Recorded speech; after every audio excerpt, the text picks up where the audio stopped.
The most difficult part is just people and making the right decisions with people.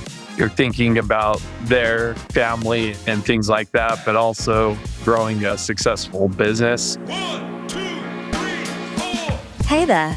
Welcome to the Small Business Black Holes podcast with Alan Pence, where we help you navigate today's chaos with precision. Your host, Alan Pence, has 25 years of experience working in business and government, and he knows how the old rules have fallen apart.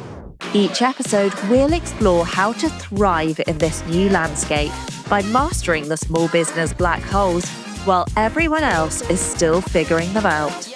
Let's dive in. Welcome to the Small Business Black Holes podcast from Owner Institute. I am here with Tyler Hortin from the great state of Utah, the Beehive State. And he is the CEO and founder, right, of Lion Energy. Is that right? Co-founder. Yep. Yep, co-founder. Okay, excellent. And so, Tyler, just tell us a little bit about Lion Energy. What do you guys do? What's unique about it? It's a fascinating company. For sure. Yeah. So Lion Energy was founded in emergency preparedness.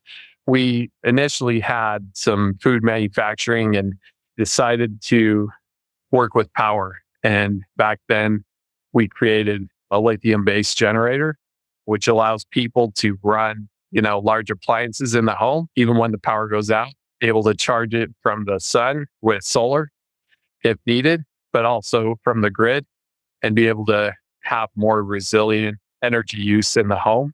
And so that's what we were founded on. Safety and quality is something that we've focused on as we've grown to really provide the best quality products and be able to make the experience to our customers real seamless, and apps and things like that is super critical for the types of products that we deliver. Great. And I assume the product set has kind of expanded past that over time. What kind of stuff do you do now? Yeah. I saw the website. So you have a lot. Right, exactly. So we started in small portables. We still do that today in Costco's and things like that. But then we branched out into whole home systems. We call that our sanctuary system, which will run your home in the background. It allows you to store energy during cheap times, use it during expensive times, and be able to manage it. So I love to tell the story of somebody that he decided to install solar on his home and have one of our systems with batteries to be able to store that, to be able to be more resilient in his life. He lived in North Carolina and he did it during the summertime. And so he did it for savings. And then the hurricanes came through and his home was the only home in the neighborhood that had power. He had Starlink, so he was able to do internet throughout the recovery process and had power to be able to help people in a city to keep going. So our whole home system allows for that. And I like telling that story because it's pretty applicable to businesses and utilities also. So we do the same for large commercial buildings and utilities. We were able to batteries on. And so how long can the whole home system run? Because you're using it, you're charging it during low periods of usage, right? And then potentially, so how long can it keep you going if you lose everything? So it can keep going indefinitely. It just depends on how you use your energy. Obviously, there's stuff that consumes energy quicker. So like EVs, your HVAC, things like that will consume energy. Well, I guess he had solar, right? So he was recharging it, when the sun was out, I guess, right? Yeah. Yeah. So he's able to keep going. So if you do something like that, can you say you have like a few days of rain, blah, blah, blah, and you're using normal stuff, maybe you don't charge your EV or something. Can you kind of get through that using the battery, or is it like only overnight or something like that? Absolutely. Yeah. If you budget it, you should be able to keep going. Even there's a lot of people that have gas generators and things like that. Right. You can also create energy that way. Batteries keep you going. And for example, my home, I only have batteries. I don't have any solar or gas generators. And my system should be able to last me roughly 5 to 7 days. Wow. Okay. And so it's just a matter of understanding what you want to accomplish and managing that. That's cool. So give us the idea of the growth of the company. So you said you founded it when was it? It was 2012 that we started, Okay. and then we've been growing ever since. It's been a bootstrapped growth. So definitely, all off of our own profits. So, which is always challenging, but definitely fulfilling also. And, balancing everything throughout the process, hiring, things like that. You have to balance what you can budget and things like that, and to be able to grow it to the size. So we started, with a decent amount of revenues, but not significant. And for several years, we were doubling every year. And then Wow. got up to about 70 million in revenues and kind of stayed in that range for a few years. And then last year, we were able to grow up to 100 million in revenues. And we expect that to That's impressive. Yeah. So I would assume that kind of growth, there wasn't a lot of cash sitting around the business, right? Because No. you're just always putting it back out, right, for inventory and product development. Yeah, it's all reinvested and put back into our company to continue to grow it. Right. So we, at Owner Institute, we work a lot with different kinds of businesses, but mostly are self-funded.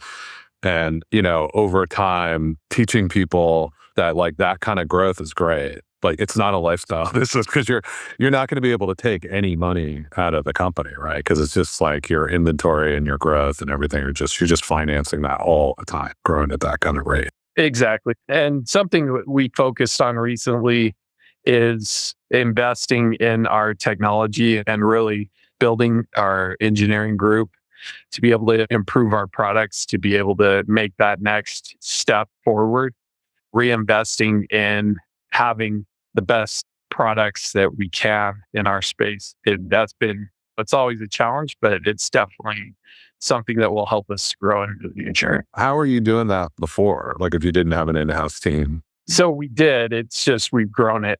So as we expand our products and really focusing on that disciplined growth and being able to develop a new product, grow into it, and profitability as a percentage went down. So you always have to be profitable as a business. That needs to be, first and foremost is maintainability. But as far as R&D is concerned, it's a higher percentage than what we were, in the beginning. Would you give any estimate on like we were doing 5% of revenue and now we're 10, or what are the rough orders of that R&D spend? So I can't really say. I associate our R&D spend with new products. And Yep. so, all of the products that we develop, that is our focus, is to develop a product and then get it selling as soon as possible so that we can recoup that percentage, keep it as low as possible. How do you keep that discipline? Like, I would assume at times you have product failures, right? Like everybody does. So how do you set up those trade-offs where it's like, hey, we're going to spend this much to try to get this? Like, are you looking like I've got to get X ROI by X date, Y date, or else we're killing this line? Or how do you guys do that? So I'm really using profitability of previous products that are continuing to sell to fund the next product and get it up and running. And so the longer, the harder, because you're using profitability of one product to fund another. But that's where the discipline comes in, is not trying to do too many Right. products and trying to be disciplined on the number of products that we sell and continue to, I'm a CPA. And so Okay. I'm thinking about inventory turns and, that which is super critical in our business is just making sure that we continue to offer, and it's better for the customer too, to be able to sell the products over and over again, because then it helps to improve those products over time. Yeah. Well, it's good. I was going to ask if you have like a CFO doing this, but obviously you're a CPA. So, because you got to keep pretty tight measurements by product, by, category, by area, whatever, to make sure you're not wasting. Because I think this is a common problem, and particularly businesses that don't have outside investors who are watching like hawks all their money, right? You can waste your own money a little bit easier than other people's money. And so just, you fall in love with the product, say, and then you just let it go too long, and you're just all that money is gone, right? It is. Yeah, for sure. And then how do you guys get products out? Are you working through, is it all like retail? Is it like e-commerce, distributors? Like, how does that work? Yeah, we work with all of the above. Certainly on the whole home system, there's a lot of EPCs, roofing contractors, solar installers, things like that that we're working with. So typically it's going to be a resell type scenario where Yeah. we are the equipment provider. But on the retail, we work with many retailers. So for our portables, we work with Costco on some of these road shows. And then we do a lot of RV dealers, things like that. We do some direct to consumer through our website, but we certainly focus on equipment and, product is our focus for sure. Right. And obviously a lot of this requires installation and things like that. So it's not something you're just going to buy and Right. throw in, right? So is it challenging though, working with so many different channels to like know, because it seemed like it would add to your cost, right? Having to service these different types of buyers. Absolutely. And we learned very early on that testing and quality is super critical. Making sure that we don't have issues when it gets to our customer. It helps them to feel more comfortable with our products and also to make sure that we don't ever have to get the product back. And so we do more testing than most of our competitors do before it ships to make sure that it's going to meet the user experience that our customers is expecting. So we do a lot of testing and we store that information to be able to not only help with the initial receipt of the product, but also to be able to improve our products over time. So we have a lot of data to integrate those into our process. And then as far as like new product development, like do you guys is it like a demand-based thing where people are asking for the next product, or are you guys having to really like create markets for stuff? Yeah, today our biggest focus is on the technology and making the customer to be able to understand how they're using their product, how to better use their products. And so when you think about, for example, our whole home system, our sanctuary system, a lot of times the equipment is not changing that much, but we are constantly improving the user experience by gathering more data about utilities and things like that, rates, that people are charging, and being able to improve our communication with our customer to be able to improve that experience. Because when it comes down to it, in the energy business, we're trying to make this a profitable thing for our customers and be able to help them to make the products that we deliver work for them and be able to return, spend less on their energy. And so our focus is to continue to improve that as we improve. There are minor improvements to our products that we continue to make to just improve that experience. But most of the improvements that we're making today are really software focused. Okay. And how much of it is driven by sort of like green spending? Or is it like generalized past that to everything? And like, how are you seeing that environment play out? I mean, obviously we're looking at potential cuts next year. Yeah, tax credits, they're really good for encouraging people to do these types of spends. It is good for the environment to do what we're doing, but it's also good for the utility.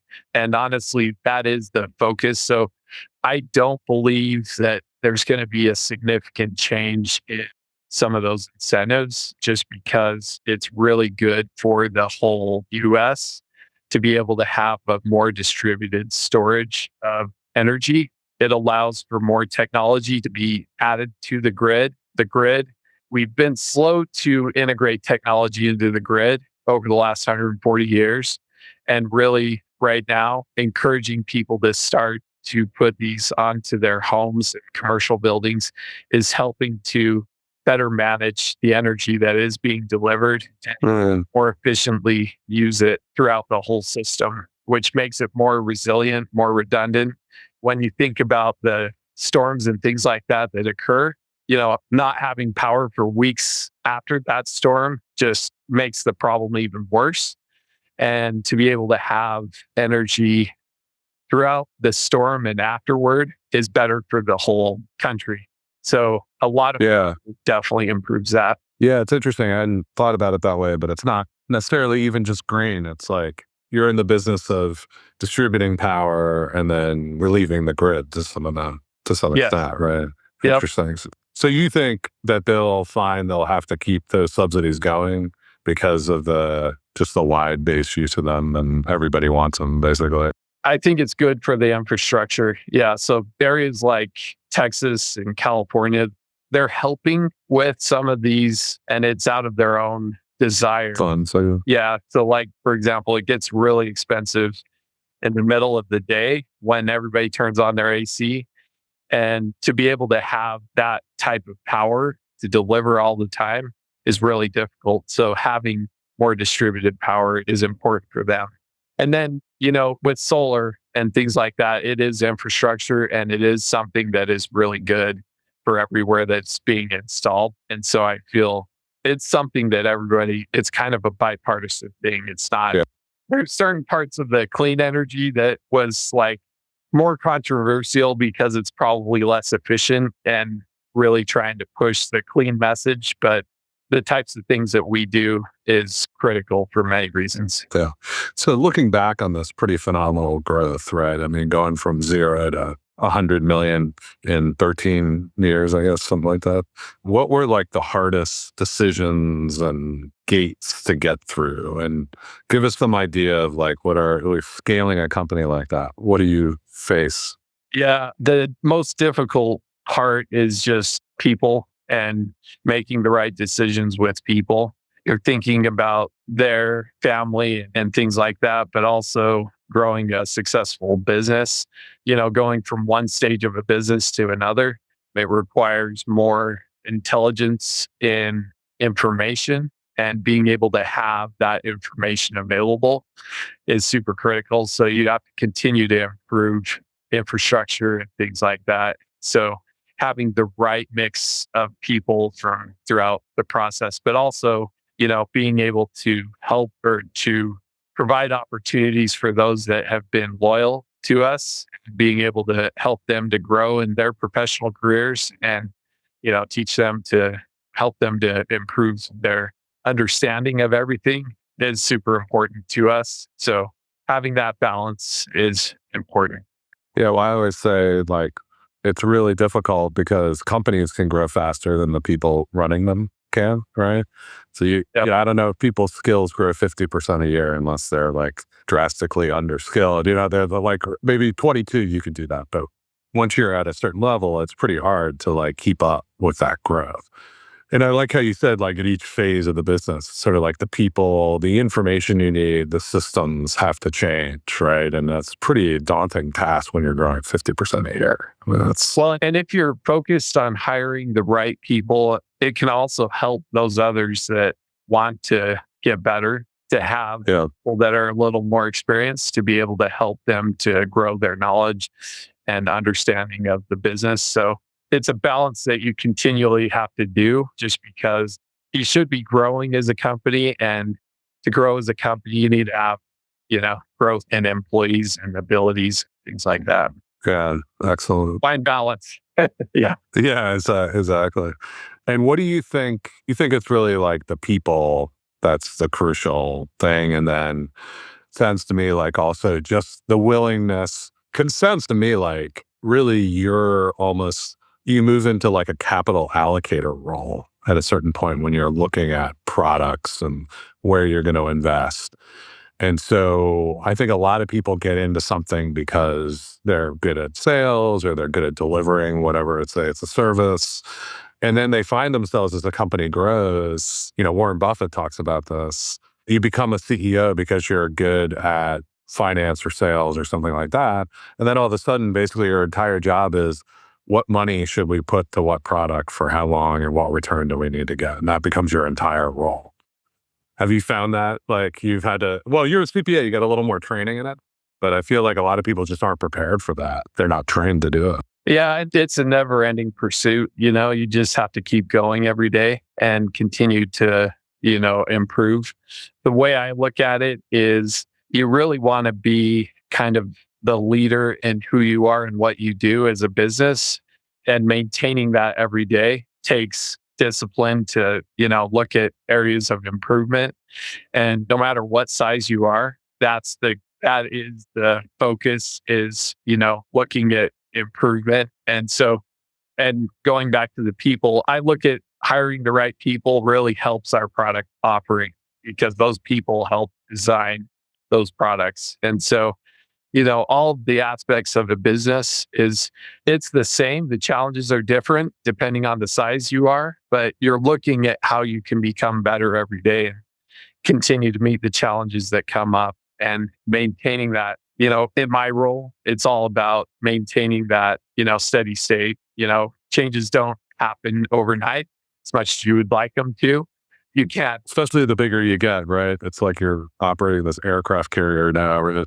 Yeah, exactly. And it's more dependent again on the hiring at that point. So you go back and forth, but continuous improvement is really what I focus on these days. It's just because, the bigger you get to, it's like you can't focus on everything. But it is that you can get better every day. And where do you guys, just curious, do you guys manufacture in the States, overseas? How does that work usually? We do some of both. So our customer base is all US, and US is our focus. But especially with lithium being manufactured mostly internationally, that we have to work with that. We have a company that we're working with, American Battery Factory, that is building lithium manufacturing in Arizona, actually. So that is part of our roadmap, is to be all US, manufacturing. But we're transitioning to that over time. Are you guys facing tariffs at all at this point? Or We do, and trying to find the right countries to manufacture it is a thing. We have several pieces of our hardware that we have a choice because it's all in-house designed. So some of our PCB boards, we have the choice. It's usually more expensive to manufacture in the US and takes a little bit longer, but we have that ability. And so depending on the cost of the tariffs and things like that, we'll make that decision. But we definitely prefer to have US manufacturing. And over time, over the long run, especially in batteries, we get pretty heavy and big batteries. And especially at the shipping utility scale, it's better for the US and better for us as a company to focus on that transition. So those are some of the challenges that I deal with today for sure. Yeah. And I'm sure it's hard to figure out what country is under what tariff when. Yeah. Yeah. Excellent. Well, Tyler, this has been great. Really appreciate it. And if people want to reach out, what's the best way to get in contact with you? Yeah. So our website is Lion Energy, LIONENERGY.com. So go to our website for sure. All right. Check it out. Yeah. And you can reach out to anybody. We have full customer service. So here in the Cool. rep based, which is awesome. Okay. Excellent. Great to hear it. All right. Thanks, Tyler. All right. Thanks, Alan. You've been listening to the Small Business Black Holes podcast with Alan Pence. For more insights on mastering the new game, follow @apent, that's APENTZ on X. And make sure to subscribe to the podcast so you don't miss a single episode. Thanks for tuning in. And remember, in today's world, you don't follow the rules, you write them.